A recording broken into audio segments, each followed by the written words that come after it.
Aleluia. Irmãos, por favor, abra sua Bíblia comigo, 2 Reis. 2 Reis, capítulo 2.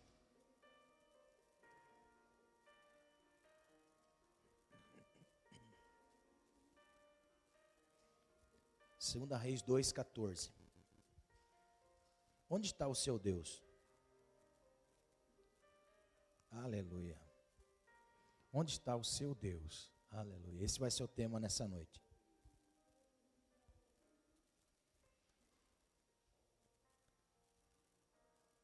Segunda Reis 2:14.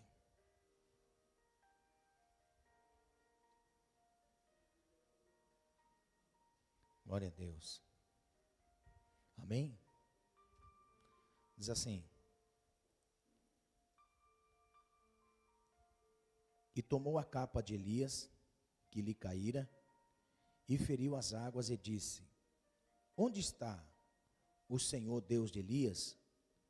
Então feriu as águas, e se dividiram eles para uma e outra banda, e Eliseu passou.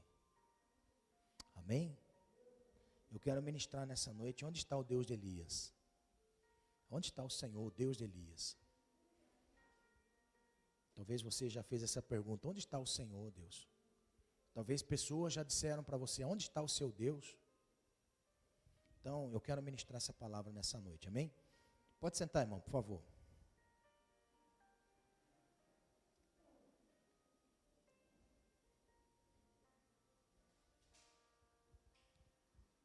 A Bíblia é fascinante, né, irmão?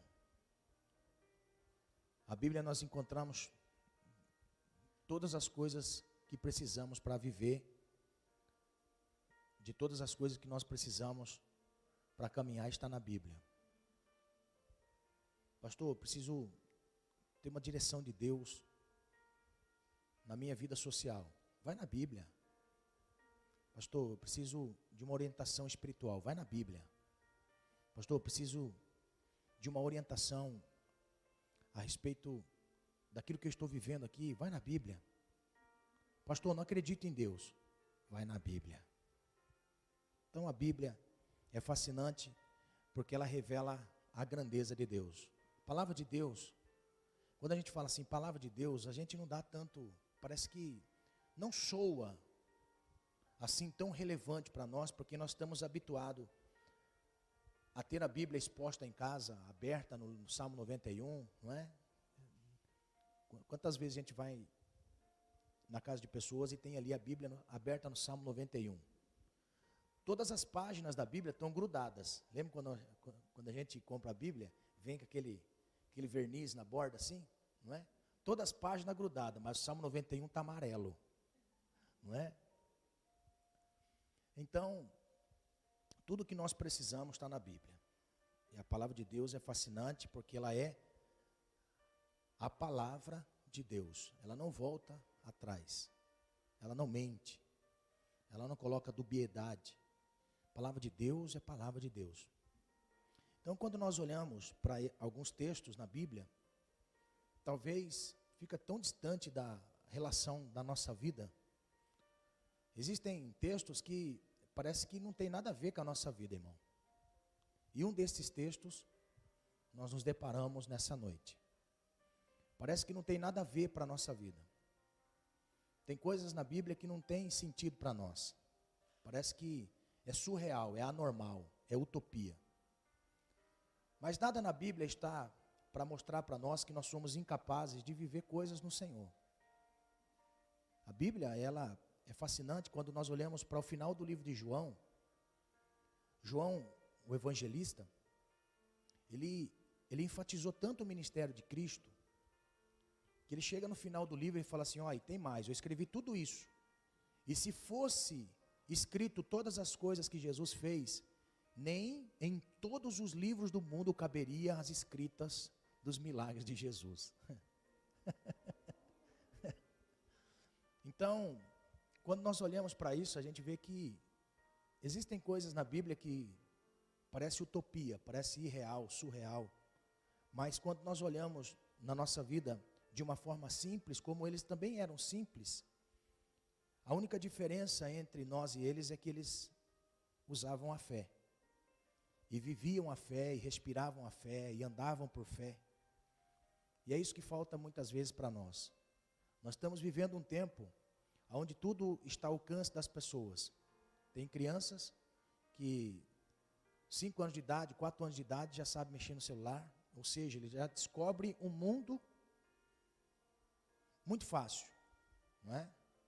Ah, quero um desenho. Antigamente, quando a gente ia assistir desenho, a gente tinha que esperar, marcar no relógio, né? Então, tem pessoas aqui, mais velhas do que eu, sentava na televisão assim, antes de ir para a escola, e assistia o Thundercats.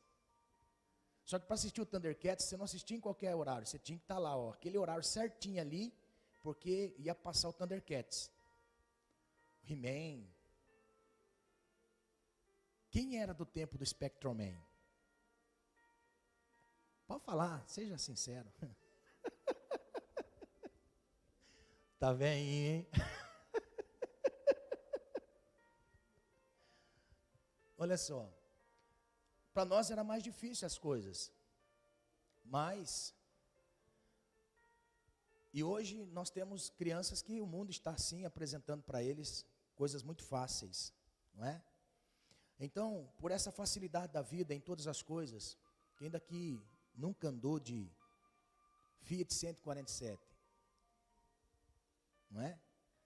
Não, pastor, meu carro é automático. Ei, irmão, vida boa é o 147. Não é?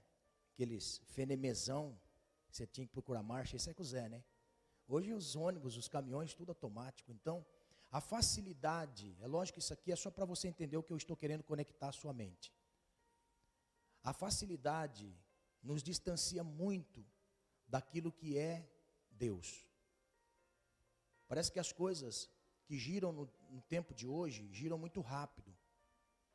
Os computadores, os telefones, as televisões, todas as coisas estão mudando diariamente. Se você compra algo hoje, amanhã já é atrasado, já tem algo mais novo. Então, o mundo, por este avanço, vai perdendo uma simplicidade de viver em Deus. E ter fé, quando a gente olha para esse texto, a gente fala assim, uau, que milagre, que coisa grandiosa essas pessoas viveram, mas isso está disponível para nós vivermos diariamente. Talvez você se encontra num momento difícil, mas para você resolver a situação está nas suas mãos, é só você tocar nas águas e o mar vai se abrir.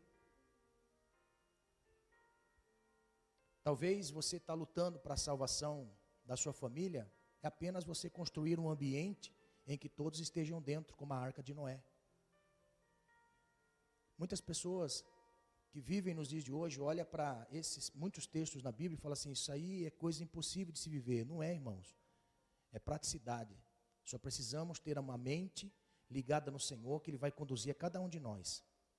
Para abrir o mar ainda continua sendo aquilo que nós temos nas mãos, para a salvação ainda continua sendo uma arca, para ver o milagre de Deus tem que consertar um altar. Então, o que nós precisamos é apenas entender a palavra do Senhor. E para compreender a palavra de Deus, Deus dota pessoas de um entendimento para transmitir aquilo que Deus quer transmitir. E eu quero nessa noite ser instrumento de Deus para a sua vida, para transmitir aquilo que o Senhor quer fazer você entender, que talvez você não entendeu ainda, mas que precisa de alguém trazer luz na sua mente, para você compreender algumas coisas concernentes ao seu Deus. Esse texto mostra para nós uma figura muito importante no mundo antigo, Elias e Eliseu, 2 profetas que são instrumentos de Deus para um tempo. A geração de Israel, no tempo dos reis, foi marcada por homens usados por Deus, de forma que eles eram autoridade de Deus na terra, eram representantes de Deus na terra. O que eles falavam era a lei, o que eles falavam era otorgado pela vivência diária de cada um, que aqueles que observasse e quisesse ver a bênção de Deus na sua vida. Então, quando nós olhamos para esses homens, são figuras que mostram para nós que nos dias de hoje também existem homens e mulheres que são representantes de Deus na vida, para nos trazer orientação daquilo que Deus quer. porque o profeta fala aquilo que Deus quer e não o que o homem quer. Eu amo a Bíblia porque nós nos deparamos com situações em que os próprios profetas diziam às pessoas que o procuravam: eu não quero falar aquilo que você quer ouvir, eu quero falar aquilo que Deus me manda falar. Então, o maravilhoso é isso, é enxergar que Deus, muitas vezes, Ele fala conosco e não nos agrada aquilo que Ele fala, mas é para o nosso bem. Remédio amargo é aquele que cura. Eu sempre ouvi isso da minha mãe. Remédio amargo é aquele que cura, então toma. Aí se tomava. Quando nós olhamos então para esse texto, nós vemos Elias e Eliseu.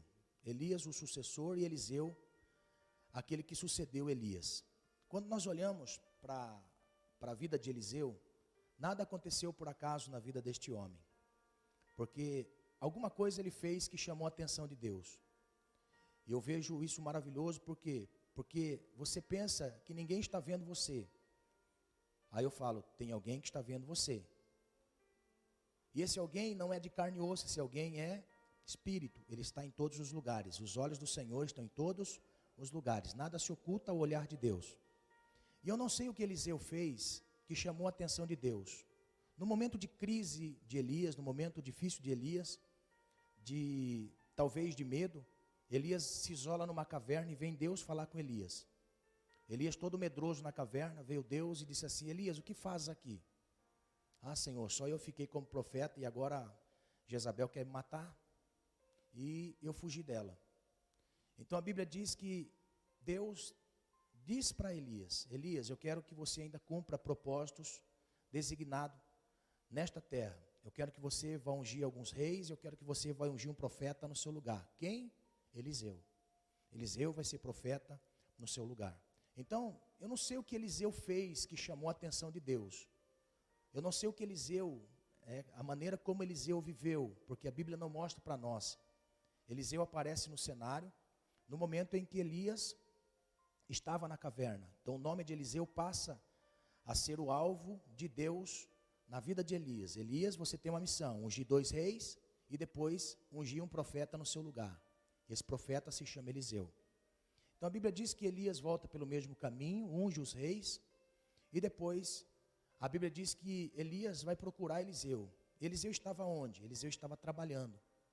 Eu acho lindo isso, irmão, porque Deus sempre vai buscar as pessoas que, por mais que tenham falta, deficiências em alguma área, ainda que sejam incompreendidos muitas vezes pela família, muitas vezes não é aceito pelo ambiente que vive, muitas vezes se esforça para lutar, para levar o pão de cada dia, numa vida normal e comum, Deus vê qualidades em todos que assim procede.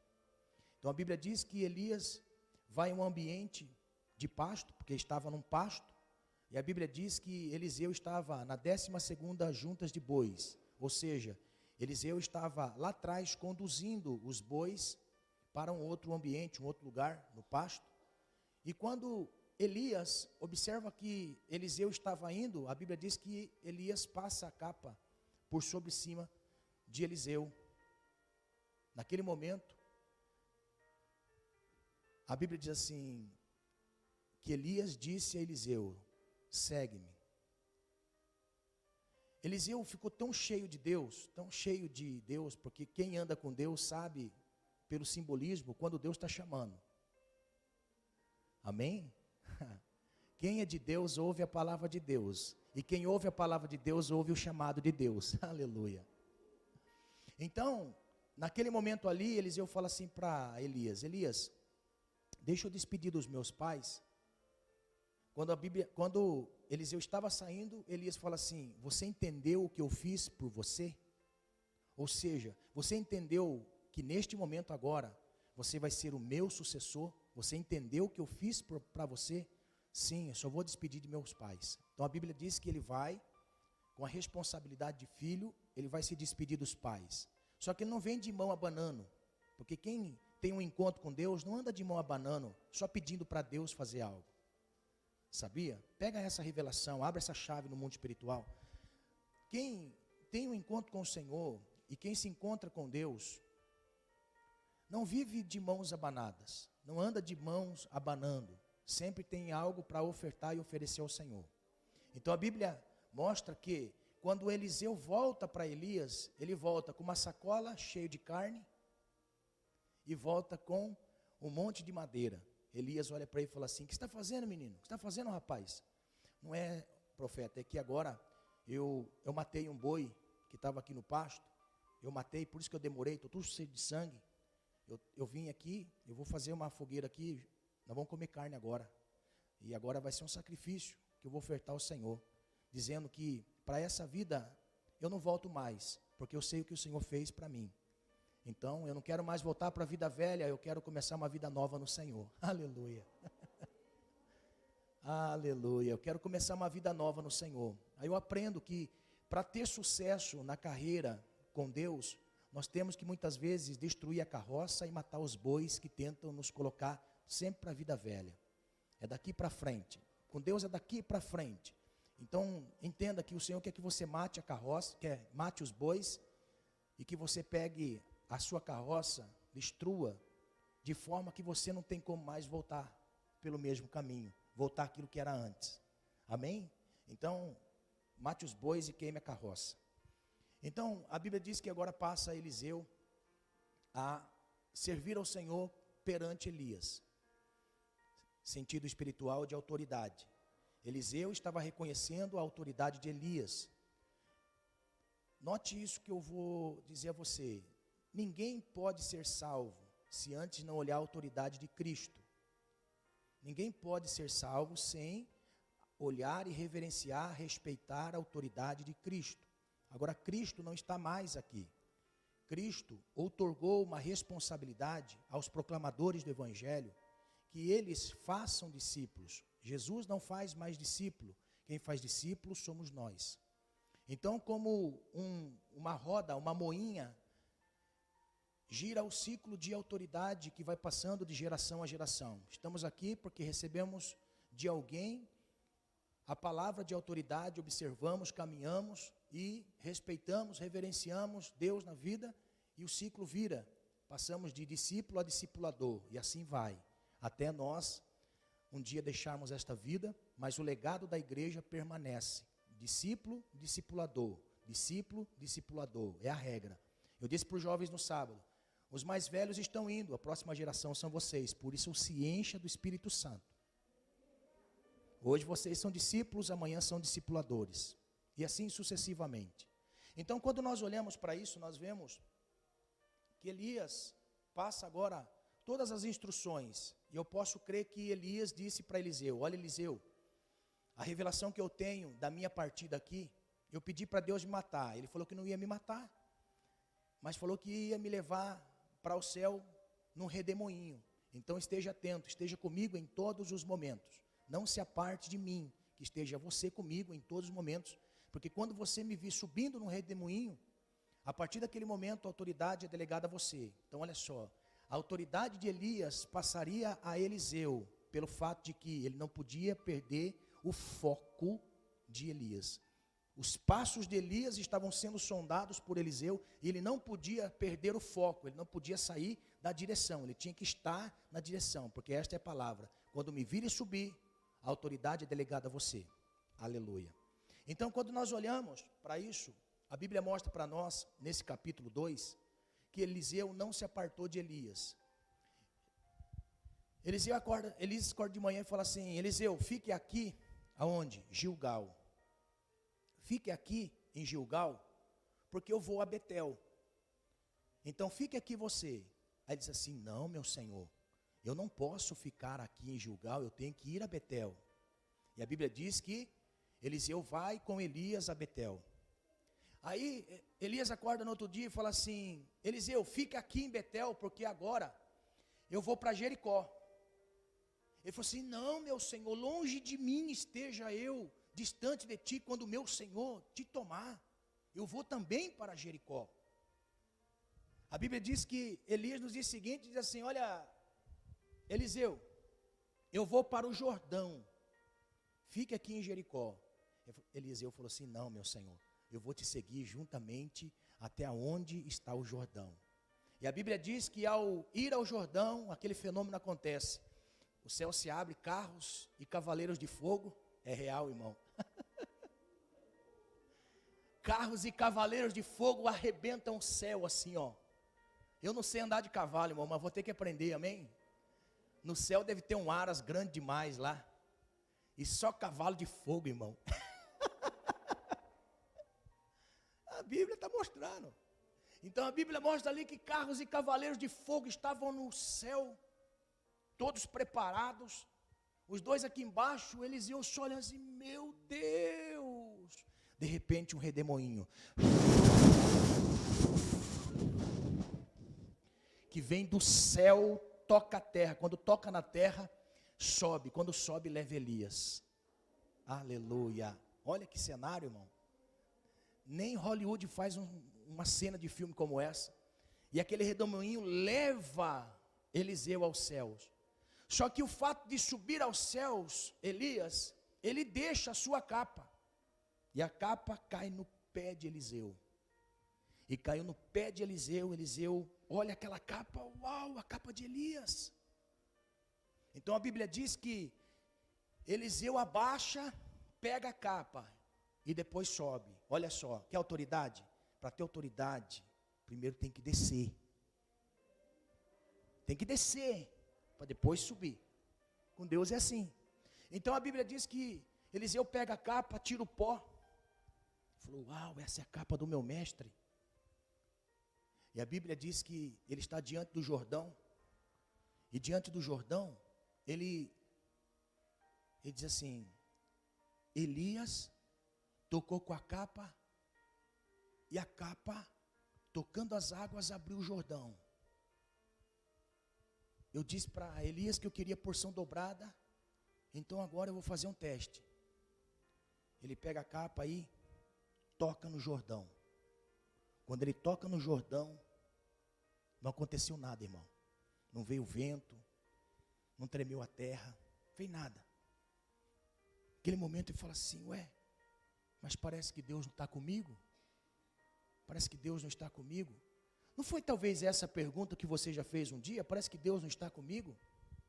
Parece que Deus não, nada acontece na minha vida, estou caminhando, estou servindo, estou fazendo, estou buscando, e nada acontece na minha vida? Ele tocou na água, a capa estava encharcada de água, talvez ele ficava mexendo assim para ver se acontecia alguma coisa. Naquele momento de desespero, naquele momento porque a autoridade era sobre ele, tinha os jovens do lado de lá do Jordão, só observando Eliseu. Os jovens só observando, talvez cochichando assim, Elias foi embora, e falou que a autoridade ia ficar sobre Eliseu, dá uma olhada a ele lá.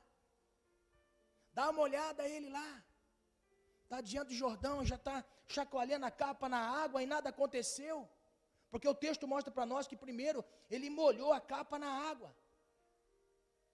Ele molhou a capa na água e nada aconteceu. Os jovens de lá zombando. Sobe, calvo. Coitado, era careca. Sobe, calvo. Zombando dele. Irmão, ele pega a capa, olha para o céu. Ele aprende que o poder não estava na capa, o poder está na comunhão. A autoridade está na comunhão. E é isso que nós precisamos. A igreja não precisa de amuleto, a igreja não precisa de coisas para ver, para dizer se Deus está comigo ou não. Aí nós precisamos entender, irmãos, que Deus é muito mais do que amuletos. Então, naquele momento ali, Deus queria ouvir Eliseu. E não apenas ele tocar nas águas, sim, é um símbolo. Mas quando ele fala assim, aonde está o Senhor? O Deus de Elias. Olha que palavra, irmão, ele está dizendo assim, Elias era um homem de Deus, eu já toquei nas águas e as águas não se abriram, como fez Elias. Então aonde está o Senhor? Na minha vida, no meu chamado, na minha família, onde está o Senhor? Está pegando? Está pegando alguma coisa nessa noite? Talvez pareça você que está há anos já clamando ao Senhor, clamando a Deus, suplicando ao Senhor. Não é? Aonde está o Senhor? Aí ele disse assim, o Deus de Elias. Por que ele não disse meu Deus? Porque ele ainda não tinha experiência. Então, ele disse assim, o Senhor era o Deus de Elias. Aonde está o Senhor? Quando ele disse, aonde está o Senhor, o Deus de Elias, a Bíblia diz que Jordão se abre.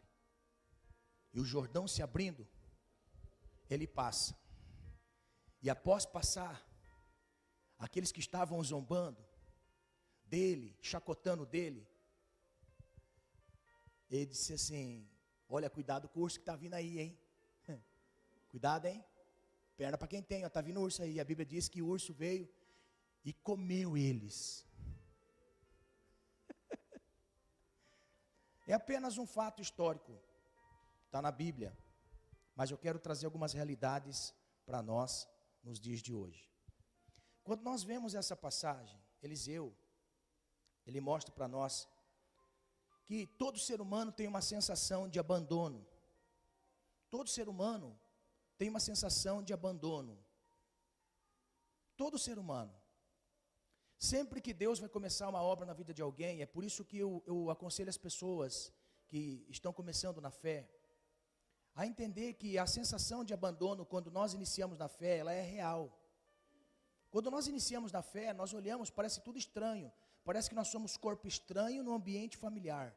Parece que nós somos corpo estranho no ambiente da empresa. Parece que nós somos corpo estranho para aquele meio que antes nós vivíamos. A sensação de abandono, de desprezo, de solidão, isso faz parte na vida de todas as pessoas que Deus tem um propósito específico. Eu posso dizer para você que quando você se sentir sozinho e você se sentir naquele momento em que parece que ninguém entende você, e você iniciando, você começando algo, seja no ministério, seja pessoal, seja no início da salvação, entenda que muitos homens de Deus começaram seu ministério sozinhos, na solidão, solitários, sem ninguém para estar junto, para chorar. Quando nós olhamos para Jesus, Jesus inicia o ministério, olha só, Jesus é batizado, inicia o ministério, na onde? Na popularidade? Não, a Bíblia diz que o Espírito leva Jesus para o deserto, fica sozinho.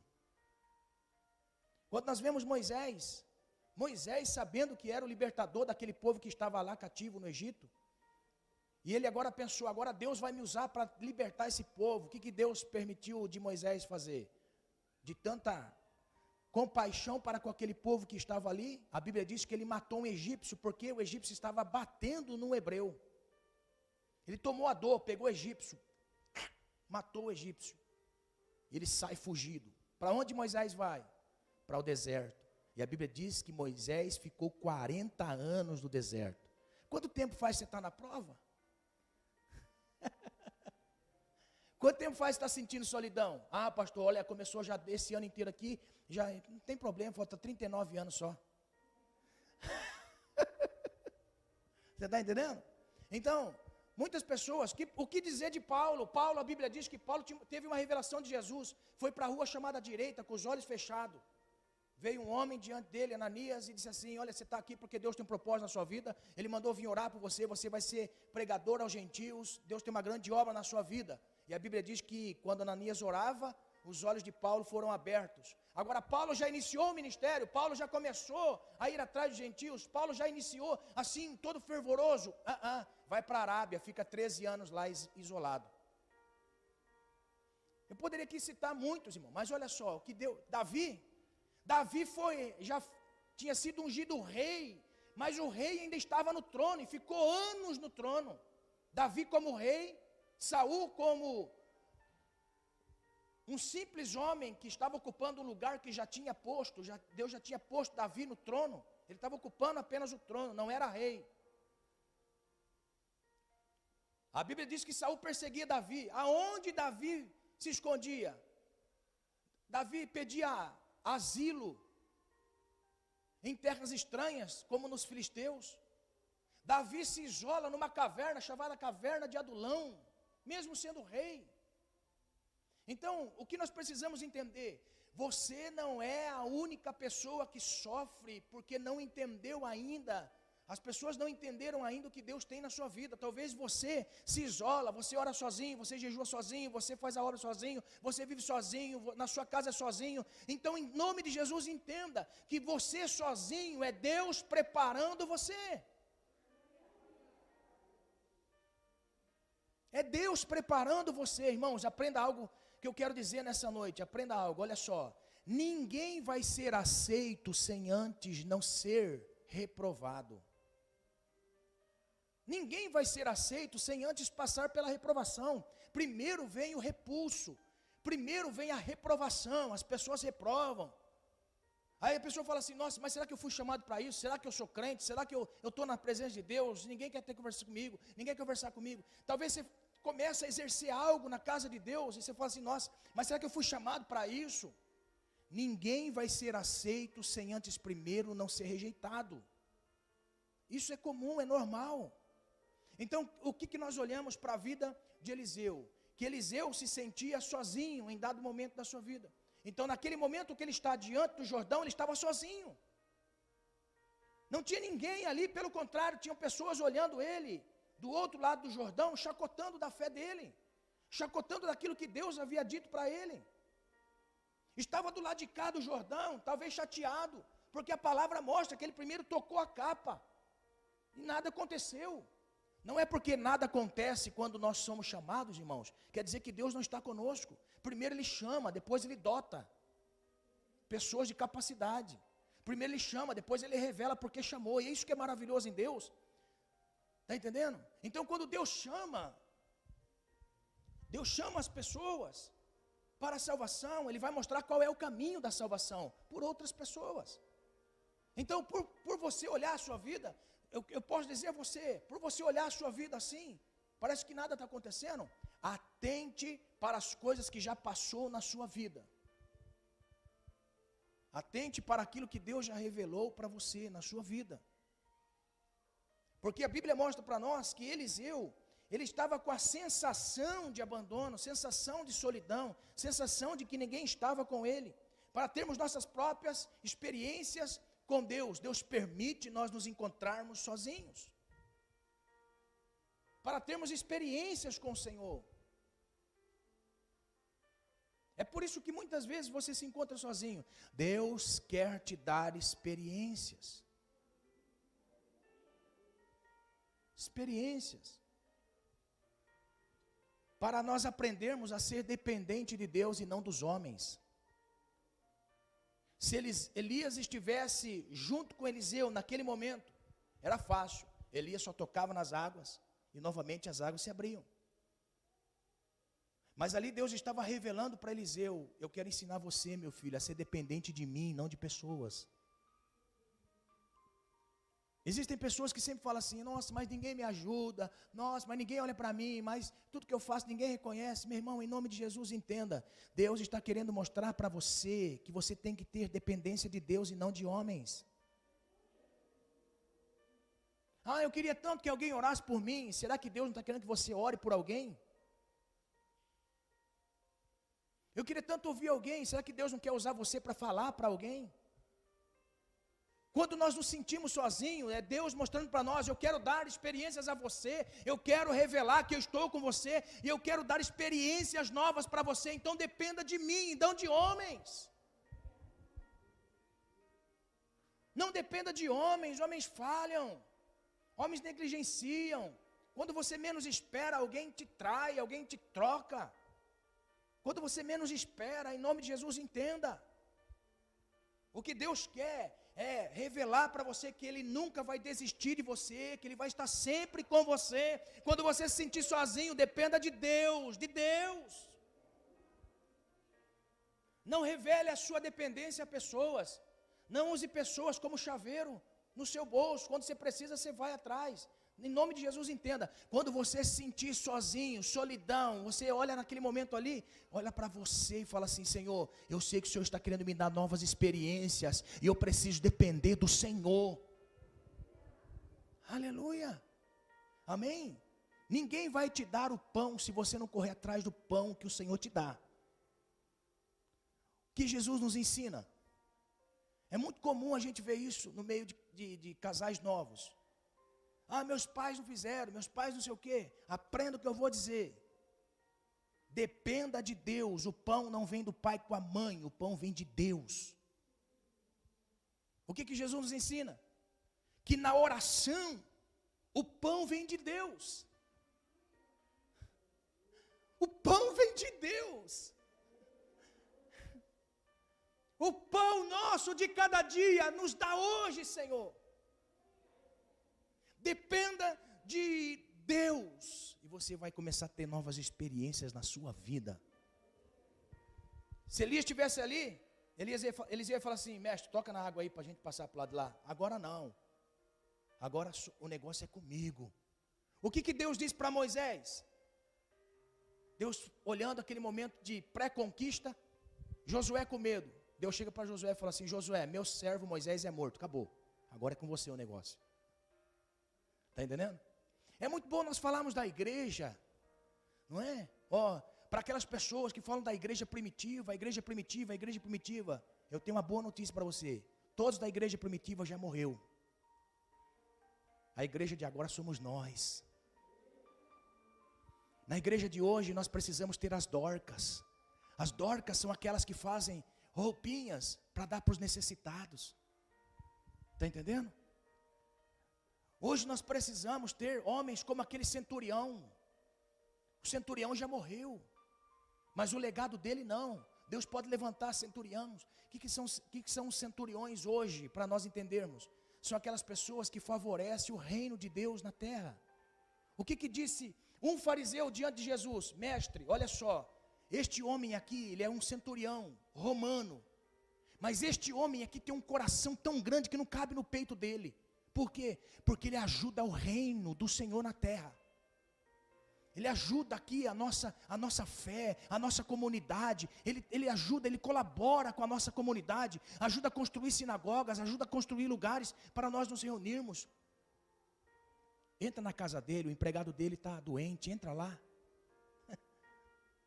Você está entendendo? Quando nós olhamos para a Bíblia, irmãos, nós vemos tantas coisas lindas que a igreja fez. Um homem chamado Cornélio. Irmão, Cornélio chamou tanto a atenção de Deus, que Deus enviou um anjo na casa de Cornélio, dizendo assim: mande chamar a Pedro para vir aqui na sua casa. Agora, por que Deus primeiro não falou com Pedro? Vá até a casa de um homem chamado Cornélio. Porque primeiro Deus quer testemunhar diante de nós, que tudo aquilo que nós fazemos, Ele está vendo. Aleluia. Cornélio era gentil, Cornélio não temia ao Senhor de forma a ter uma fé judaica. Cornélio era romano. E a Bíblia diz que as obras de Cornélio tocou a Deus. Pedro foi até a casa de Cornélio, e indo até a casa de Cornélio, a Bíblia diz que o Espírito Santo de Deus desceu naquele ambiente. Sabe qual é a boa notícia? Cornélio já morreu. Deus precisa levantar Cornélios nos dias de hoje. Aleluia. A responsabilidade é nossa de tocar essa geração. A responsabilidade é nossa. Amém? Você, seja uma Dorcas, seja um homem de Deus, uma mulher de Deus, Deus está vendo você. Deus está vendo aquilo que você vive. Se porventura você está passando um momento difícil de solidão, entenda, Deus quer mostrar para você que você é importante para Ele, e que Deus quer dar experiências para você confiar em Deus e não nos homens. Deus muito me ensina isso aí, irmão, todo dia.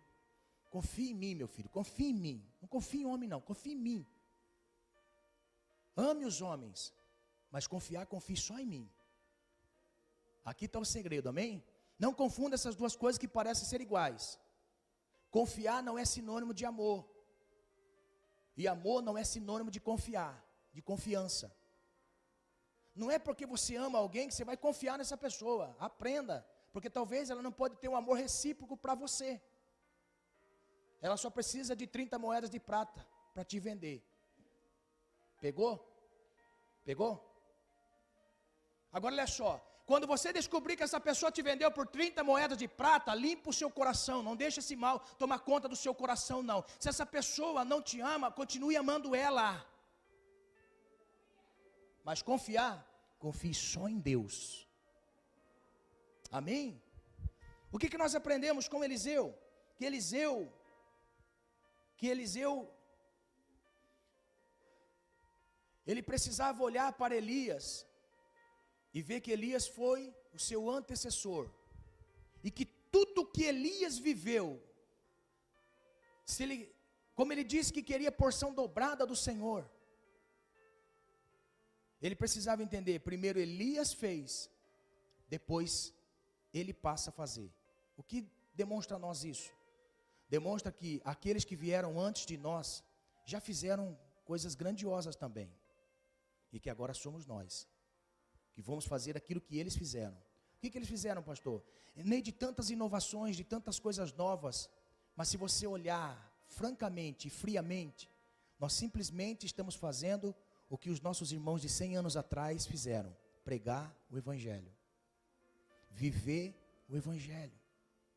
Nunca despreze aquilo que os antecessores fizeram, porque isso é muito comum, né? Você já percebeu que quando nós olhamos para a Bíblia, quando nós falamos assim, isso aqui é o Velho Testamento, quer dizer que não presta mais, porque nós atrelamos tudo aquilo que não presta mais de velho. Esse carro é velho, não presta mais. Essa roupa é velha, não presta mais.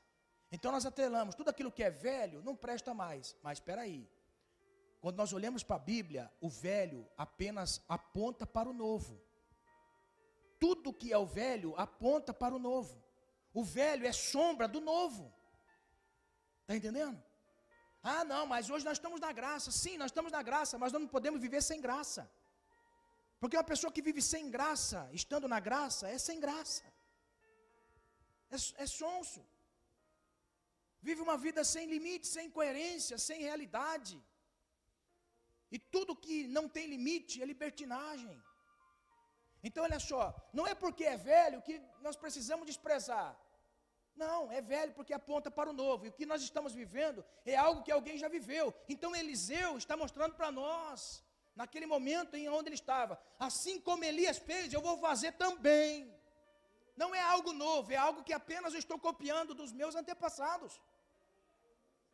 E o que nós precisamos entender, irmão, que irmãos viveram para servir ao Senhor. Você já percebeu que a comodidade tira as pessoas do centro da vontade de Deus? Porque pensa assim, que está fazendo o máximo.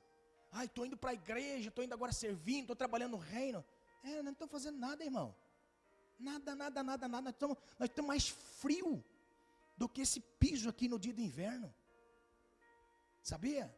Quando nós olhamos, não fazemos nada. Quer ver? Os nossos irmãozinhos que viveram antes de nós, para ouvir essa palavra, andavam quilômetros e quilômetros de bicicleta em cima de lombo de jumento. Está entendendo? Há 100 anos atrás, aqui no Brasil, quando iniciou o movimento do fogo, do Pentecoste, dos dons espirituais, da pregação com autoridade, dos milagres do Senhor, os nossos irmãozinhos viajavam navios, há 40 dias de navios, para fazer a obra missionária.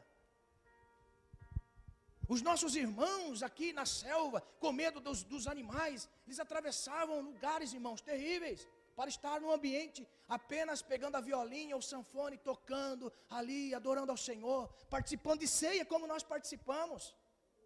E eles amavam fazer. E hoje, tem o carro na porta, tem tudo, irmão, tem tudo. Chuveiro quentinho. Quantas vezes os nossos irmãos do passado tomavam banho, irmão? Não precisa muito longe, 100 anos, pode colocar aí há 50 anos atrás, 60 anos, que os irmãos aqui, como tomava banho. Agora só, nós precisamos aprender, irmãos, que a simplicidade da fé depende apenas de nós olharmos como os nossos primórdios da fé viveram. Você vai ver que todo esse cansaço, toda essa tristeza, toda essa amargura cai por terra quando você começa a olhar as histórias das pessoas que faziam para ir servir ao Senhor. Está entendendo? O que Eliseu está mostrando para nós, que aquilo que Elias viveu, o seu antecessor, ele também iria copiar o estilo de vida. Assim como os nossos irmãos viveram há muito tempo atrás aqui no Brasil, com perseguição, com todas as coisas, assim como eles fizeram e persistiram, permaneceram, assim também nós. Então a ceia mostra para nós que há 2000 anos atrás alguém morreu. Agora olha só, no meio dos séculos pessoas morreram por amor a esse Cristo. Você já percebeu que quanto nós fazemos para Cristo? Muito pouco, irmãos. Hoje é noite de reflexão. O Senhor está querendo mostrar para nós que os nossos irmãos do passado fizeram muito mais e hoje nós somos envergonhados por eles.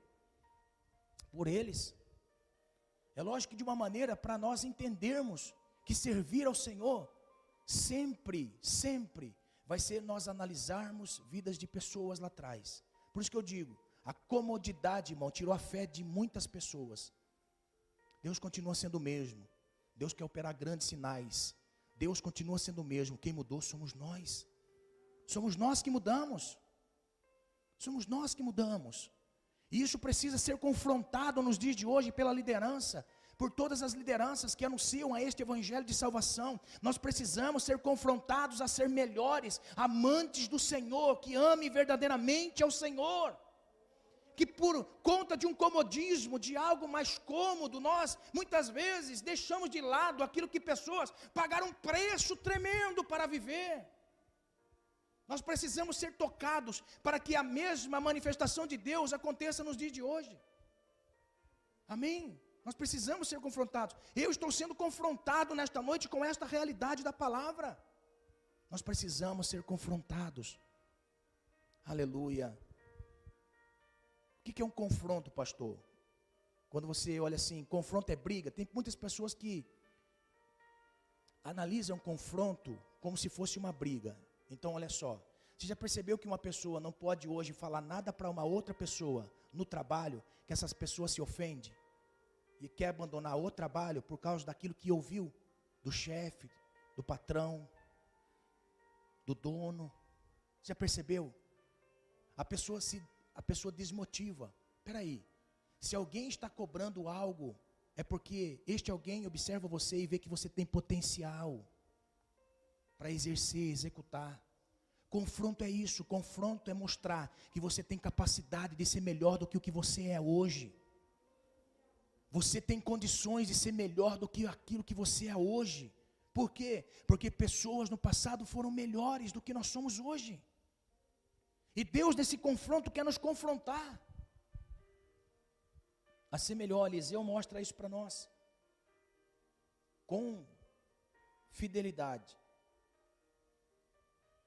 Irmãos, não dá mais tempo, mas a unção só vai acompanhar aqueles que não se desviam do caminho. O que é unção?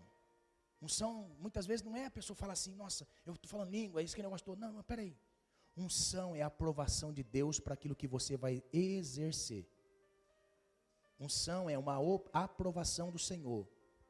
E eu quero dizer a pessoas aqui, Deus quer aprovar a sua vida, mas antes de aprovar, Ele tem que provar. Para aprovar, Ele tem que provar.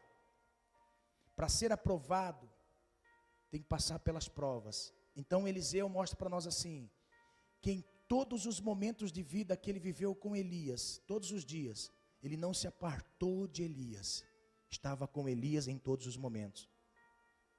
Para onde ele foi primeiro? Primeiro, ele estava em Gilgal. O que representa Gilgal?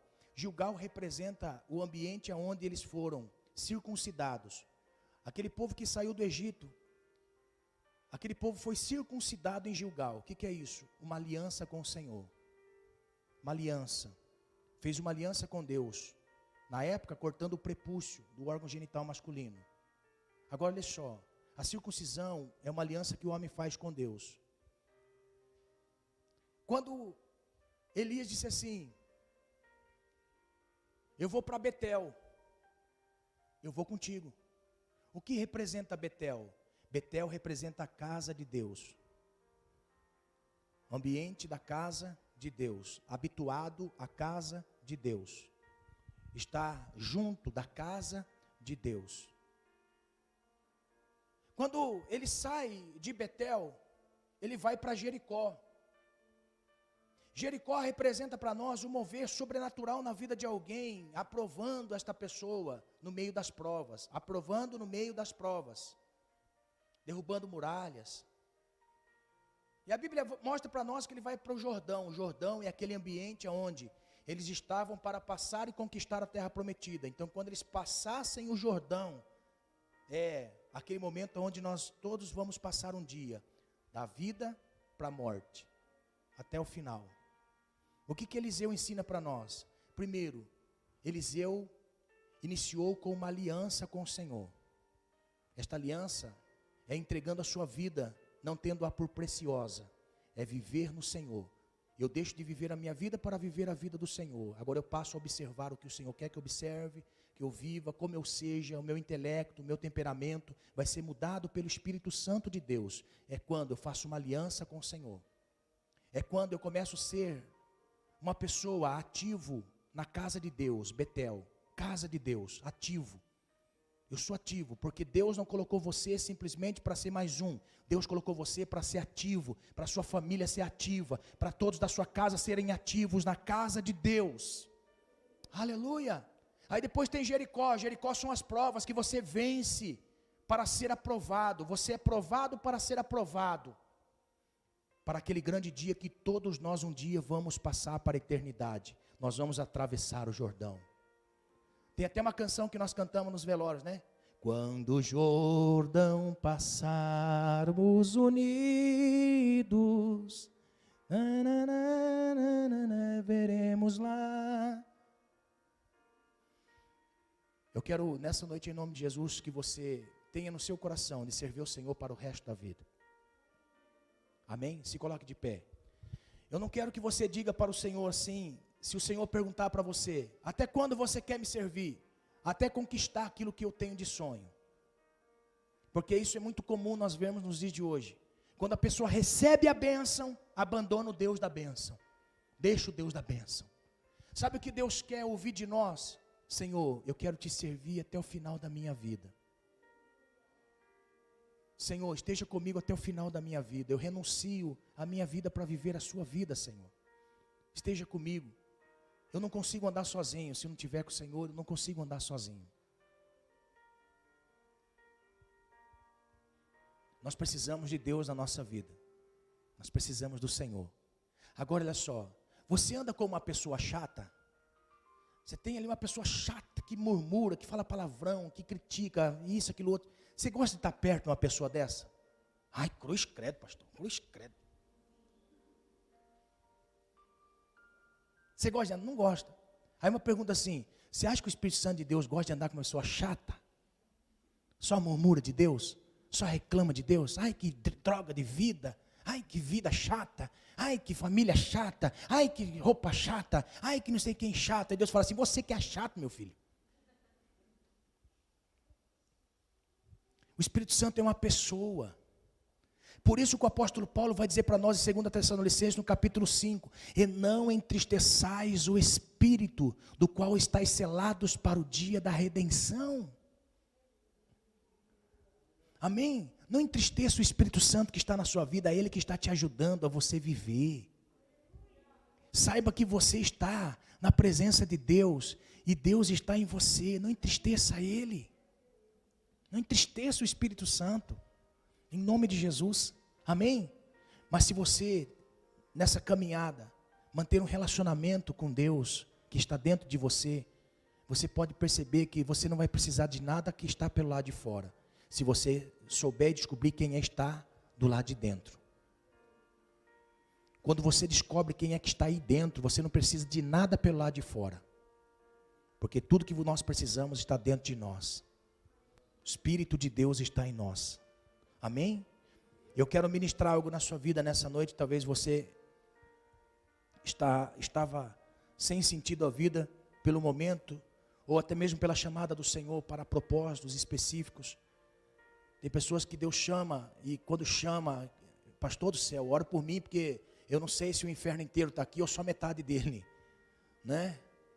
Então, existem momentos da nossa vida em que nós nos deparamos com as realidades espirituais e nós não sabemos lidar. Mas entenda, em todos os momentos Deus tem cuidado de você. todos os momentos, você não viu, mas todos os momentos Deus tem cuidado de você. O Senhor tem cuidado de você, Ele tem olhado para você de uma forma especial, Ele tem olhado para você como ninguém te vê, Ele tem olhado para você como alguém importante, Ele tem olhado, porque você é agente da glória dEle na terra. As pessoas conhecerão Ele, o Senhor, através de você. Aleluia. Então, curve a sua cabeça, eu quero ministrar algo sobre a sua vida. Senhor, ministrei a Tua palavra ao coração de meus irmãos. Também fui edificado por essa palavra, Senhor, porque também me alimento do altar do Senhor. Também me alimento desta palavra, Senhor. É onde o Senhor diz para nós coisas relevantes, essenciais e necessárias a serem faladas, Deus. Lidar com a nossa humanidade, somente o Senhor que pode fazer isso. Eu ministrei a Tua palavra, e a Tua palavra veio a nós trazendo direção. Direciona a cada irmão, a cada irmã, que leve, Senhor, a cada um de Teus filhos ao centro da Sua vontade. Em nome de Jesus, em nome de Jesus.